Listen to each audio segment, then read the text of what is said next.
Jerusalem, capital city of modern Israel, a sacred place for three great world religions.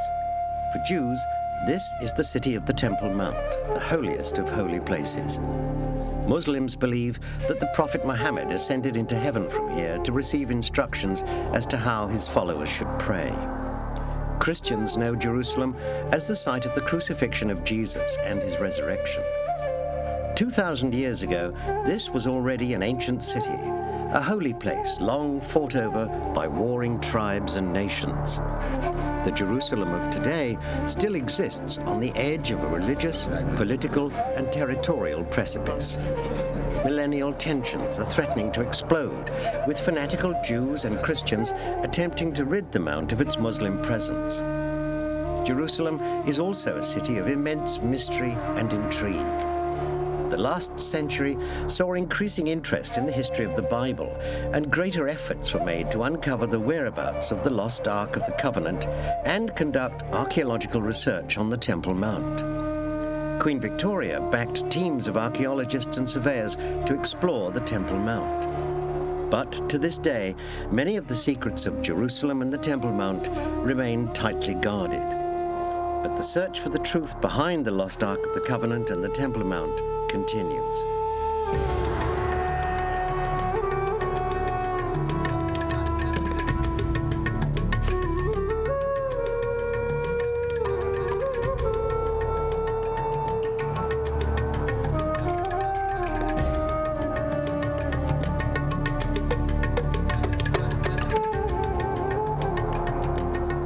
As a center of global faith, Jerusalem has no rival. Its famous old city is filled with places of worship that draw visitors from across the world: Muslims, Jews, Christians of all denominations. For these people, Jerusalem has been a place of the utmost importance throughout history, an importance that continues today. But in ancient times, before Christ and Muhammad, the story of Jerusalem runs parallel with the history of the Jews. The importance of Jerusalem to Jews is as the site of the temple in Jerusalem, where, according to all Jewish tradition, God is to be worshipped by Jews through sacrifices and libations. And for all Jews, at least in theory, the most important thing is that the temple should be rebuilt one day, even if we have to wait for the Messiah for this to be achieved. It all began with Abraham, the father of monotheism. According to Jewish legend, at a young age, Abraham became certain of God's singular nature and immense power. Under God's command, Abraham and his family left their hometown to seek out and populate a new land where they could worship God. Abraham's journey took him to the Mount of Moriah, which was to become the Temple Mount in Jerusalem. Abraham's successor, David, fought many battles before successfully establishing Israel as a nation. When David's forces conquered a Jebusite stronghold in the mountainous lands west of the Dead Sea, he decided to establish the Israelite capital there. This was the birth of Jerusalem as the center of the Jewish faith. Now, strategically, the area of Israel, as we know it today, is a military strategist's worst conceivable nightmare. It's a narrow plain with mountains on one side and sea on the other. But Jerusalem does afford some protection. And David undoubtedly looked at Jerusalem as being the ideal place in which to establish his kingdom. It had water, it was mountainous, he could protect it. And it was in between two very important trade routes: the Mediterranean, which had the trade routes, of course, to all the Mediterranean seaports, and the north-south trade routes from Saudi Arabia right up into Greater Syria. The situation was politically quite explosive even after David became king. He was following on from Saul, who wasn't his father, so the dynasty of Saul had been broken. Now, Saul was a member of the tribe of Benjamin, David was a member of the tribe of Judah, and there were 12 tribes anyway, and they all had their different territories in the land of Israel. So establishing the capital in any single place would upset someone or other. There was a division between the children of Leah and the children of Rachel. So all of these things were difficult, and any town would have upset someone. But Jerusalem, of course, was newly conquered from the Jebusites. It didn't really belong to any tribe yet. And so it seemed like a good kind of middle compromise. And like a lot of capitals established today, really, they don't necessarily make any sense in themselves, except they don't upset anybody too much.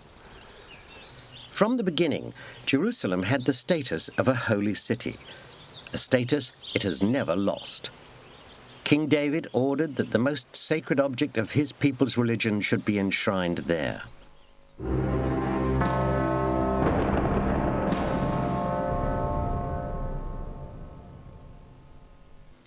This was an object that continues to inspire a sense of mystery and fascination.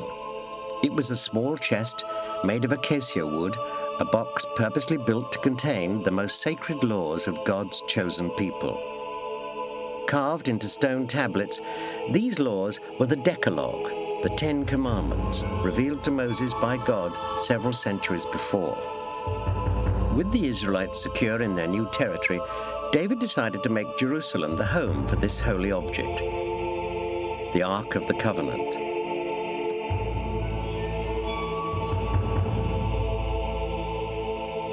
Well, the account that is given in the Bible of the Ark of the Covenant, and we have no evidence from anywhere except within the biblical text and a few of the later Jewish writings which refer to it, long after it had vanished.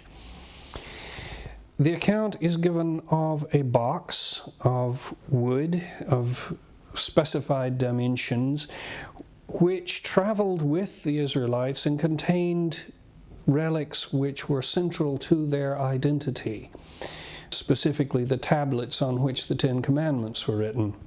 This description of the Ark is very like the objects which are used by many of the Bedouin tribes in the Near East, right down into modern times, to carry their symbols of tribal identity. And I think it is a reasonable interpretation to see it as originating as that kind of tribal symbol.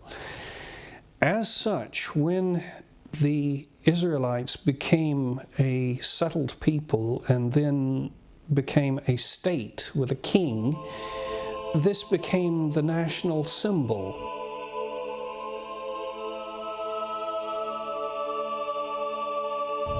I'm firmly convinced that the Ark was a receptacle for static electricity, hence its alleged powers. So I think Steven Spielberg might not be too far wrong. The Ark did have the potential to contain a very high voltage. Static's an unusual form of electricity. It requires a great degree of dryness in the air. But the Ark, after all, was being carried around. It was constructed of gold and wood, so you have the perfect elements for a primitive accumulator, and it was very often carried off any contact with the ground, because we know from the Bible that it was taken on a cart.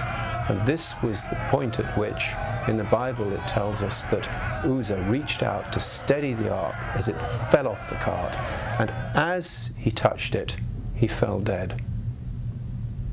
Now, I think that Uzzah, who may have had a weak heart, who knows, got a shock. Whether he died or not from it, we don't know. Maybe this was embellished. The Bible says he died from this. But I think that he got a tremendous shock of static. David then told the Levites, who were in charge of the ark at the time, that they should have sole custody of it. They would henceforth be the only people allowed to touch it. Now, perhaps the Levites had understood the static electricity properties of their container and insulated themselves, leather sandals without any studs. so they would have had a job for life. The place where David chose to enshrine the ark was already a significant place for his people. It was the summit of Mount Moriah, the hill where Abraham was prepared to sacrifice his son Isaac as proof of his faith in God. According to the Bible, David paid 50 silver shekels for a threshing floor on the mount. He then constructed a tabernacle on this floor in preparation to house the Holy Ark. Now dominated by the Islamic Dome of the Rock, David's chosen site remains sacred to the Jewish people. This is the compound of the Temple Mount, or in Arabic, the Haram al-Sharif, the noble enclosure, which stands in the east of Jerusalem's old city. Although the Temple Mount compound is no longer a Jewish place of worship, all Jews know that this was the location for the ancient temple, a place that has not existed physically for almost 2,000 years, but still the symbolic, spiritual center of their faith. The building of the temple was achieved by David's son and successor, Solomon. The Bible explains why. The religious law of Israel dictated that David, because of his warlike past, was impure, and the task therefore fell to Solomon. Solomon certainly had the resources to complete the task. The Book of Chronicles also describes the materials acquired by David for his son's great task. David tells him, "I have prepared for the house of the Lord 100,000 talents of gold and 100,000 talents of silver, and of brass and iron without weight, for it is in abundance. Timber also and stone I have prepared, and thou mayest add thereto cut limestone and beams of cedar of Lebanon, panelled inside with cedar and gilded." The main body of the temple was a large rectangular hall built from hewn and cut stone. According to the Bible, its main structure was 60 cubits long, 20 cubits wide, and 30 cubits high, a cubit equaling roughly 21 inches. To the front stood a great porch dominated by 2 bronze pillars, which stood over 18 cubits high. Smaller chambers were situated around the main structure. Inside the main hall, the walls were completely covered with cedar wood, while the floor was made of the wood from fir trees. The whole building was then lavishly decorated with gold. But more significant than its decoration was its holy content. Inside the main hall, in a beautifully carved and gilded inner sanctum, or Holy of Holies, stood the Ark of the Covenant. The tablets of law given to Moses by God now had a permanent home, and the Solomon's temple stood as a glorious monument to the Israelites' faith. The temple was built on one of the hills of Jerusalem. Jerusalem is a very hilly city, mountainous, I guess you'd say, and therefore being built on the top of one of the mountains, it would certainly be very visible.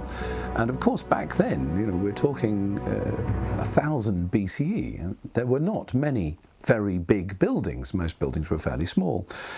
So to have a building which is some 20 cubits high, 10 meters high, is already pretty large. It was also remarkable because it would seem that it didn't have any internal pillars. It was about as big as a building could be built without being supported internally. So when you went inside, you had this huge hall without any pillars to stand in your way. So it was probably one of the biggest spaces, built spaces, you could see with an unobstructed view. It was also, as far as we can gather, very highly decorated and very beautiful. If it was lined or decorated with gold, it would glint in the sun. Jerusalem, very clear, sunny city, even in the wintertime. So all of that, I think, would make it a very powerful focus for people's attention. Of course, it didn't have any statues or any images or any design or artwork, if you like. It would be quite stark in that sense. But nevertheless, I think it would probably be very striking in a city of that age back then. It took Solomon 7 years to complete the temple, and his achievement boldly proclaimed Jerusalem's new status. By the time of his death in 922 BC, Jerusalem was the established capital of the unified Kingdom of Israel, with the temple as the focus of religious life. However, Israel's unity was short-lived. Disunity between the Israelite tribes led to a breakup of the unified kingdom. Although the greatest danger to Jerusalem, the temple, and the Jewish people came from the east. Between 722 and 721 BC, the Assyrians invaded and destroyed the northern kingdom of Israel, despite great resistance. 10 tribes were banished from their kingdom, never to return. These would become known as the fabled Lost Tribes of Israel. Judah, by contrast, retained its independence. When Assyrian power began to fade in the 7th century BC, it appeared that Jerusalem's future was finally secure. But at the beginning of the 6th century BC, a new danger began to emerge from the east. King Nebuchadnezzar, legendary ruler of Babylon, threatened Jerusalem. When Jerusalem first became the capital of Judah, the effect was not that dramatic, to judge by the archaeology. It stayed within the same walls from its first development in the Bronze Age down to the period of the destruction of the northern kingdom of Israel.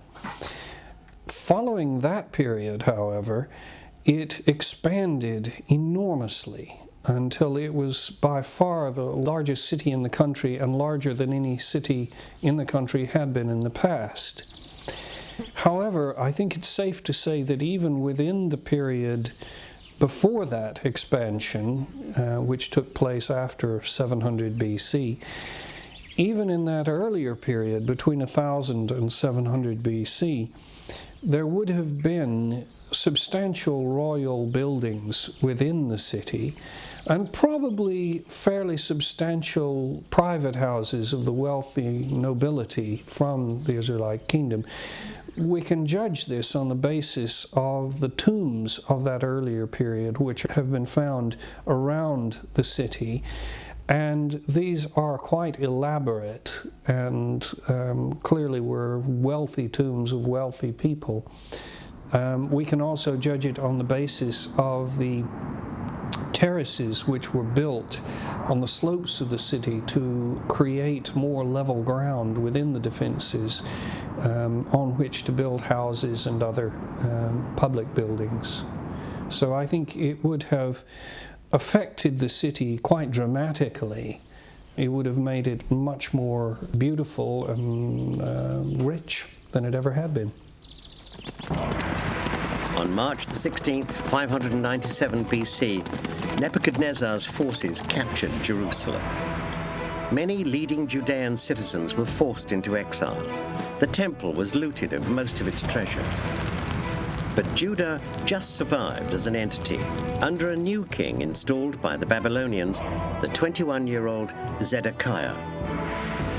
The survival of Jewish Jerusalem would be brief.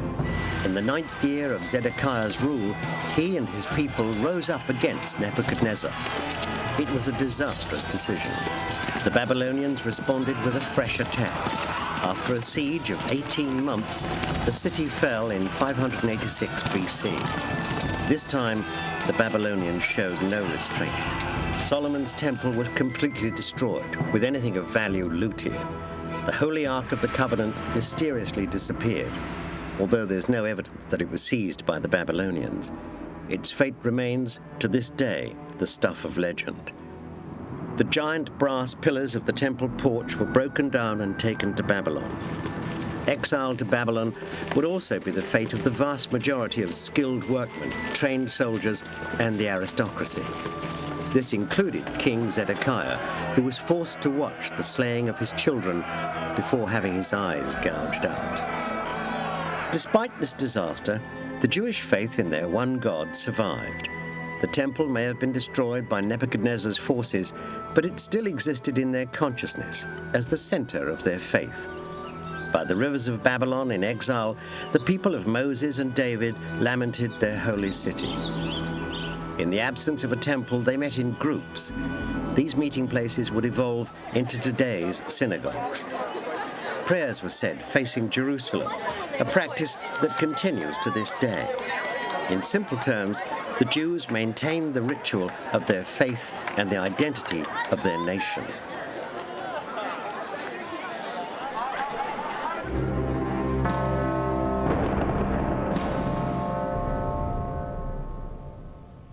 The capacity of the Jews to remain committed to their Jewish thinking relates very directly to the rather clever way, really, that they've handled Jerusalem and the temple.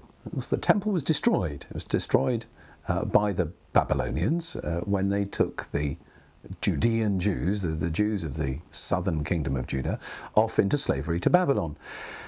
Rather than just sort of despair, as obviously the 10 lost tribes of the north had done some centuries before, instead of sort of saying, well, that's the end of it, Jerusalem's destroyed, there's no more temple, what shall we do? They gathered together and said, well, let's remember Jerusalem. Let's echo it in our practices. Let's still pray to return there. Maybe we'll be able to. And of course, in fact, just a few decades later, they were allowed to return and to rebuild the temple. But in that remarkable few decades in Babylon, they started to construct some quite radical concepts. The gathering together and remembering the temple, facing towards Jerusalem, constructing certain things that would remind them of the temple. For example, an ark in which they would keep the holy books as an echo of the Ark of the Covenant and the Holy of Holies. There's a curtain in front of it which reminded them of the curtain in Jerusalem. The eternal light that reminded them of the eternal light that burnt in the temple. These kinds of things established for the very first time what would eventually become the synagogue. Now, we forget that synagogue is a completely radical invention. Never before had ordinary people gathered together for religious purposes. What happened in the past was priests did their thing in temples, and people came and watched, or they didn't. It wasn't their business. So here suddenly religion became democratized. Ordinary people played their part. Now that meant to say that Judaism became portable suddenly.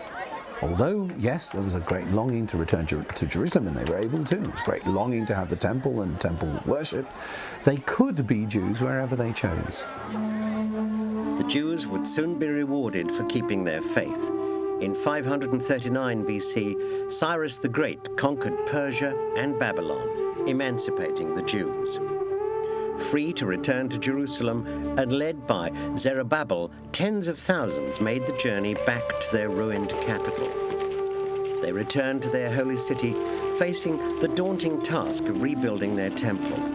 Inspired by the prophets Haggai and Zechariah, the returned exiles set about their work. When the Second Temple was re-established, that's by the returnees from Babylon, given permission by the Persians who conquered Babylon, they wanted to rebuild the temple. In fact, that was the reason why they were allowed to return to do that. They didn't have many resources, although the Persian Empire paid for the re-establishment of the temple. But still, they didn't have many resources, they didn't have many skilled craftspeople, and they found a certain amount of antipathy amongst the people who had remained behind, who had started to feel that they knew what they were doing, and they didn't want these characters coming back after decades saying, well, we'll re-establish our own system. This was really the origin of the conflict, which would later become famous, between the Samaritans, who were the people who had stayed behind, and the Jews who returned from Babylon. The Samaritans wanted to participate in the rebuilding of the temple. The Jews from Babylon said, well, not really, no, this is a Jewish business. The Samaritans were deeply offended by this and therefore started to attack the attempts on the part of the Jews to rebuild the temple, and frequently, in fact, those attempts were put off. Nevertheless, eventually they built something. The result was completed in 516 BC, but was a poor restoration of Solomon's original. The Second Temple itself had absolutely none of the splendor of the First Temple. Indeed, it is said in the Bible that those who had known the First Temple, when they saw the Second Temple, wept at the comparison between the two. It was nowhere near as attractive as the original temple. But over the course of the years and the generations, it was embellished and further improved, right up until Roman times. Certainly by the times of the Greeks, we think. It was a fairly fancy building. Whether it was equivalent to the Solomonic building, we don't know. But of course, we also know that by Greek times, the understandings of architecture and aspirations had changed significantly. So even if it was identical to the building of Solomon, probably they would have thought of it as fairly primitive by then. But it was on the same plan. It had the same broad structure, the porch, the main hall, and the Holy of Holies in the centre. But of course, by then, the Holy of Holies didn't contain the Ark of the Covenant. That had been taken off. It's the stuff of legend now. Nobody knows where it is. Even Spielberg can make a movie, The Raiders of the Lost Ark, that kind of dream, that kind of legend. Nobody knows where it's gone. So the Holy of Holies now was a completely empty room, which in a way is rather suitable for the Jewish understanding of what you'd find if you tried to find God. But it had broadly the same layout. Jerusalem now enjoyed centuries of relative prosperity and stability. However, in the 4th century BC, Macedonia became the dominant power in the region. Alexander the Great defeated the Persians in 331 BC in Syria, and Jerusalem became the capital of the ancient Greek province of Judea. Throughout his life, Alexander was renowned for his tolerance towards conquered peoples. The people of Jerusalem were no exception. Under Greek domination, Jerusalem became an important trading center. Many of its Jewish inhabitants, however, sought commercial opportunities elsewhere, such as at Alexandria in Egypt. Although these Jews were now physically separated from their capital and compelled to learn the languages and customs of their new homelands, all Jews were required to pay an annual tax for the upkeep of the Jerusalem temple. Jerusalem and its legacy remained the focus of all their rituals. Following the death of Alexander in 323 BC, Judea became the responsibility of the Egyptian Ptolemaic dynasty. For the whole of the 3rd century BC, Jerusalem remained largely free of major upheavals. But in 198 BC, Egypt was defeated by the Syrian forces of King Antiochus III and lost control of Judea. It was an event with devastating consequences for Jerusalem and the Jews. Greek civilization began to erode the authority of the Jerusalem priesthood. When King Antiochus IV installed an altar to Zeus in the temple in 168 BC, an armed rebellion ensued. It was led by the dynasty of Mattathias Maccabeus, otherwise known as the Maccabees. The Maccabees reclaimed total Jewish sovereignty of the temple, reinstating it as the nation's holiest place, an event still joyously celebrated as Hanukkah, the Festival of Lights. The celebration of Hanukkah, or the beginning of it, is described in the books of Maccabees. And it is a dynastic ceremony in which all Jews in Judea were required to light candles for 8 days in what was evidently intended to be an imitation of the 8 days of the Festival of Tabernacles, of Sukkot. And in the later rabbinic sources, which first refer to these events only in the Talmud, so in the 4th and 5th centuries, see long after these events, the celebration that they are said to be commemorating is the discovery of oil in the temple, which then lasted for 8 days until more pure and undefiled oil could be found to allow the lights in the temple to be lit again. After 450 years, Judah was an independent state once more. By public demand, the Maccabees became the ruling dynasty. By the 1st century BC, however, a new and decisive force began to emerge.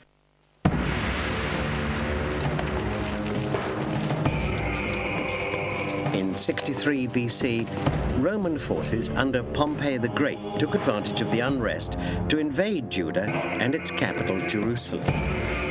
By 37 BC, Judah had become the Roman province of Judea, and in that year, a new Roman-backed king began to rule the land. For Jews and Christians, this king is regarded to this day as a ruthless, murderous tyrant.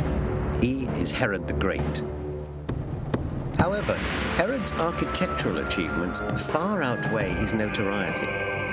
He constructed the great summer palace of Masada and his famous mausoleum, Herodion. But his greatest and most enduring achievement for posterity was his rebuilding of the Temple of Solomon. Expanding the platform, he constructed great walls to enclose the new Second Temple. When we talk about the Second Temple, in a way this should really be Temple 2A, because Herod so completely renovated it that one suspects that what there was by then was significantly different to the temple that was originally built by those people returning from Babylon some 500-600 years before. This was a wonderful marble, huge construction with grandiose ambitions and all the best quality of architectural development that Greek and Roman thought had developed. It retained the same broad outline, with the temple building in the centre, with the porchway, with the main hall, with the Holy of Holies in the centre. He couldn't possibly have dared to mess about with that. And it would appear from the accounts of the rabbis, contemporary accounts of the rabbis, that Herod tried, perhaps quite uncharacteristically really, to ensure that he didn't offend against any aspect of Jewish ritual all the way through the building. He was desperate to make sure that nobody could criticise him of doing something wrong as he reconstructed the temple. So, for example, all of his reconstruction was complete before he demolished the old bits. So he kind of built a shell outside the inner temple and then dismantled it in order to display the great temple that he'd created. So it's quite remarkable efforts he went to keep the Jewish religious authorities happy. And indeed, the rabbis say that you've never seen a beautiful building until you've seen the Temple of Herod. By the time of Herod's death in 4 BC, the temple was finished, but its precincts were still incomplete. Jewish tradition is pretty unenthusiastic about Herod. It isn't as unenthusiastic as Christian tradition, which is extremely unenthusiastic, but there are no traditions that there was anything wrong with his temple. So the one good thing about him was that he had made the temple look that much more impressive than it had ever done previously.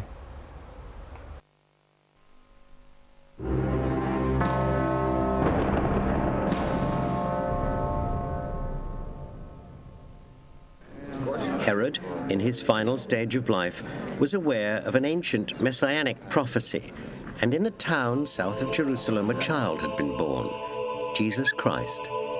Jesus, from an early age, frequented a Temple Mount area still under construction. For Christians, the events at the end of the life of Jesus invest the city of Jerusalem with its eternal significance. Every year, tens of thousands of believers come here to visit the sites of their Saviour's last days on earth. According to the Gospels, Jesus arrived at Jerusalem on the Sunday before Passover, going through the Golden Gate of the eastern city wall onto the Temple Mount. In doing so, Jesus was fulfilling Jewish messianic prophecy. Over the course of the next few days, Jesus famously drove out the traders and money changers from the courtyard of the temple and engaged in arguments with the Pharisees, scribes, Sadducees, and the chief priests.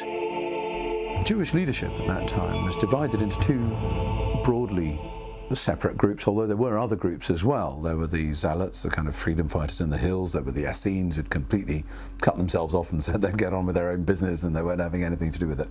But the two main groups vying for power in Jerusalem were the Pharisees, who we might largely call sort of worker teachers, mostly what we today call the rabbis, and the Sadducees, who tended to be much more orientated around the temple, around trying to make it work with the Roman leadership, trying to keep the structures of Jerusalem going. It would seem as if the Romans and the Sadducees both recognized that if messianic movements got out of hand, this would threaten the status quo significantly. According to the Christian tradition, Jesus was perceived as a troublemaker by the Jewish authorities, the Sanhedrin. His fate was apparently sealed. Jesus had to be eliminated. The political implications of the crucifixion of Jesus changed depending on whose point of view you're looking from. From the Roman point of view, Jesus was probably something of a minor nuisance who had to be got out of the way before he became a major problem.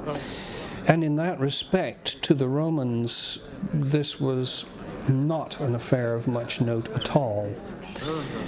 The Gospel gives a very vivid account of the deliberations of the Jewish high priest Caiaphas and his advisors as to what to do about Jesus. And for them, it was a question of not allowing him to disturb the status quo vis-a-vis the Romans. Hence, Caiaphas saying it is expedient that one man should die for the people. Of course, in the longer term, the crucifixion of Jesus came to have an immense political significance on a much grander scale, in that his followers founded a new religion, and eventually this religion became the official religion of the Roman Empire. At that point, it changed the status of Jerusalem dramatically and made it the world religious center which it has remained since.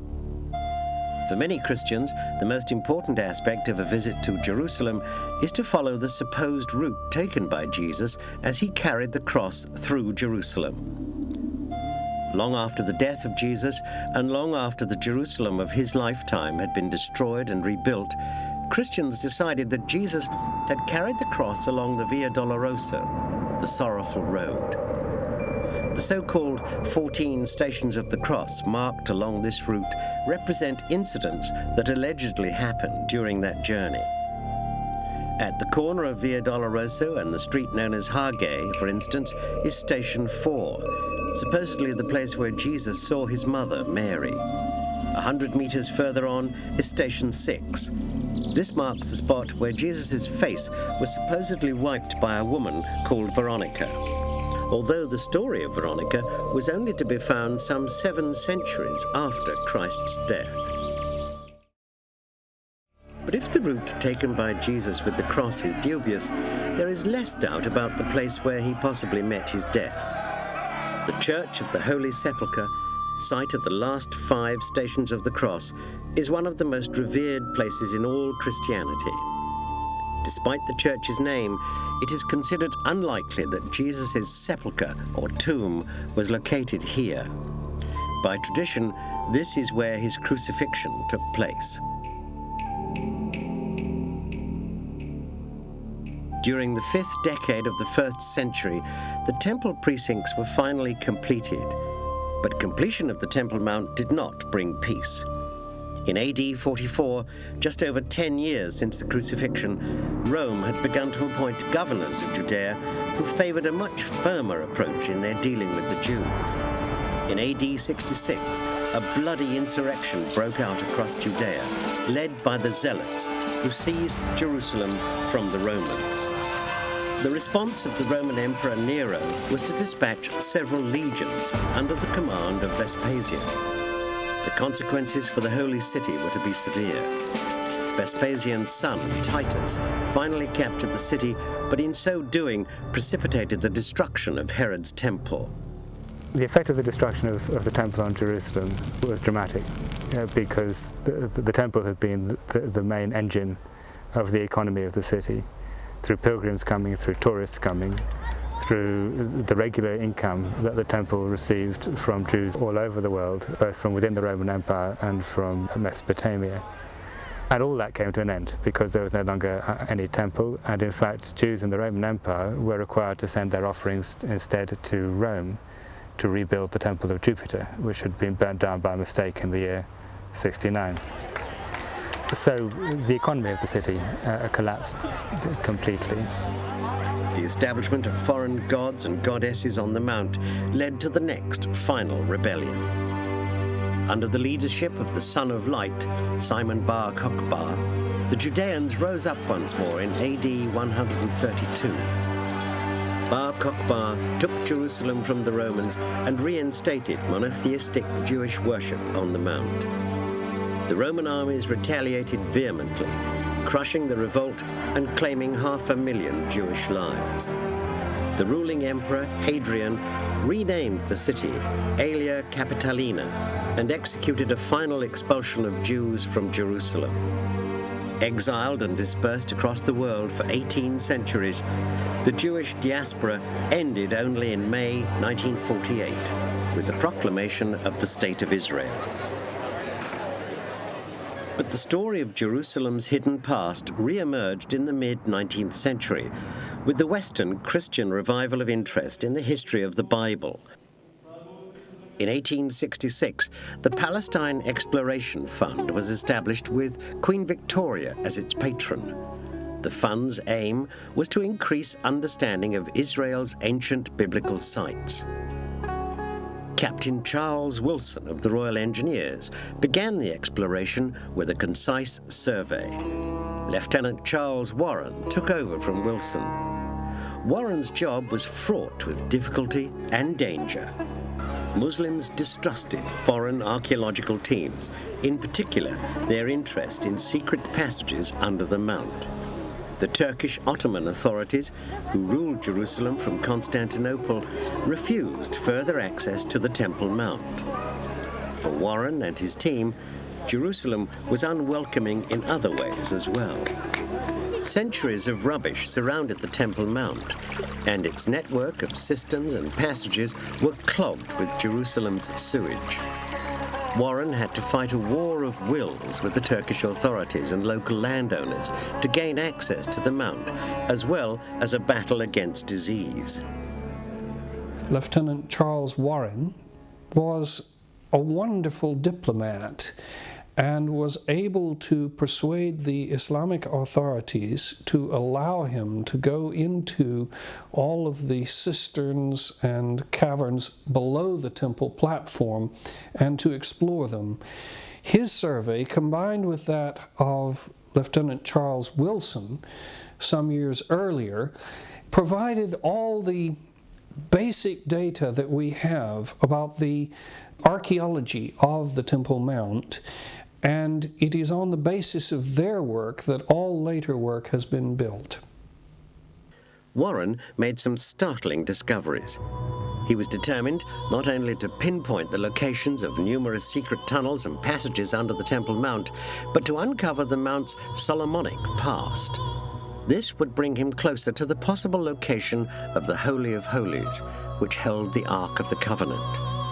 Some years earlier, Wilson had accurately mapped Cistern 5, an underground system which led down the slope of the mount away from the estimated center of Solomon's temple complex. Warren deduced that Cistern 5 drained the sacrificial remains away from the first temple. This meant that the bronze altar of Solomon's inner courtyard would have stood at the northeast end of Cistern 5. Warren concluded that Solomon's temple was located 40 meters south of the Sacra. With all this detail, an accurate picture of the Solomonic and Herodian temple complexes began to emerge. I, like all the other archaeologists, cannot dig on the Mount. So, as well as trying to trace the underground cisterns and channels, I thought, well, the next best thing would be to try infrared photography. And I took a photograph in 1997 from about 1,000 feet, and it shows a channel running from the Sacra to the wellhead at Cistern 5. Now this only shows up on infrared film. Now this is very interesting because it proves, to my mind, Warren's theory that the center of drainage for the temple was here at his Cistern 5, which is shown on Wilson's map.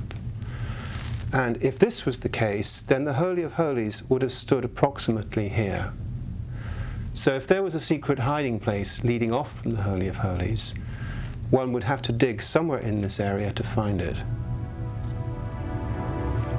Although Wilson and Warren failed to find the Ark, their findings contributed greatly to his contemporaries' understanding of the Mount's infrastructure and history. The findings of the British Royal Engineers of the 19th century strengthen Warren's conclusion that the Holy of Holies was situated south of the Sacra. This means that there once existed a fixed location for the site of the Holy of Holies, and thereby, possibly, the Ark. The last record in history we have of the Ark is a reference in the Book of Kings and Chronicles.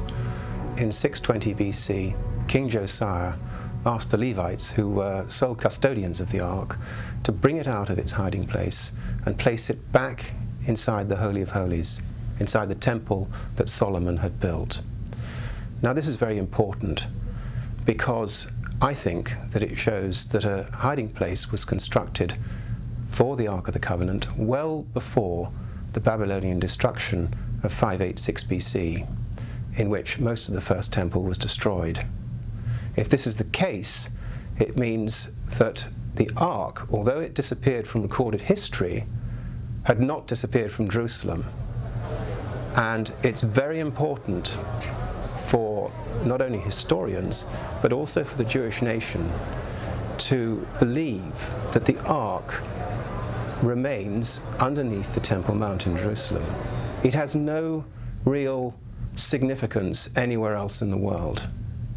This was the place chosen by David, by command of God, and therefore today most Jews would like to believe that the Ark remains somewhere underneath the Mount.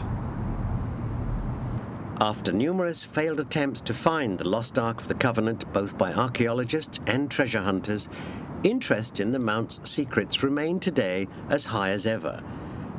In August 1998, archaeologist Richard Andrews had the rare opportunity to enter the Haram and witness the sights Charles Warren and his team had experienced over a century earlier.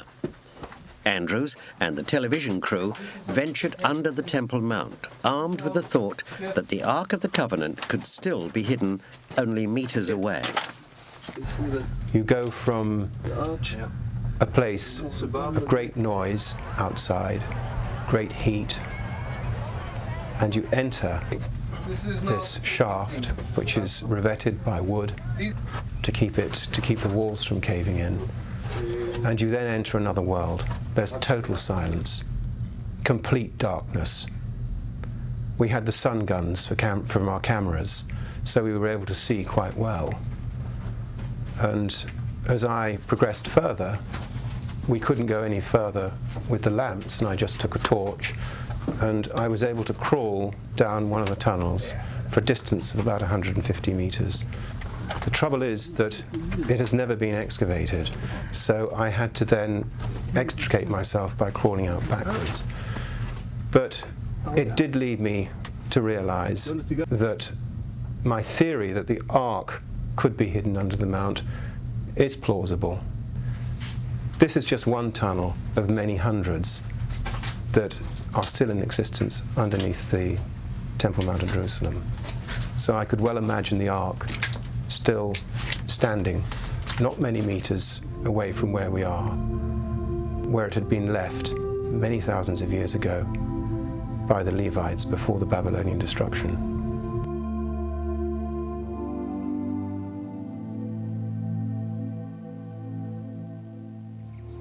Jerusalem is something of an enigma, and her mystery is added to by the question of the Ark's whereabouts. 2,000 years of history has seen great change within Jerusalem's walls in terms of both religion and archaeology. The archaeology of Jerusalem has undergone fantastic change. The great Temple of Solomon gave way to the Temple of Zerubbabel, which in turn gave way to the Temple of Herod. Today, the temple we can see hides many lost secrets, including possibly the Ark. But the only thing which is definite is that the temple itself is a lost treasure of the ancient world.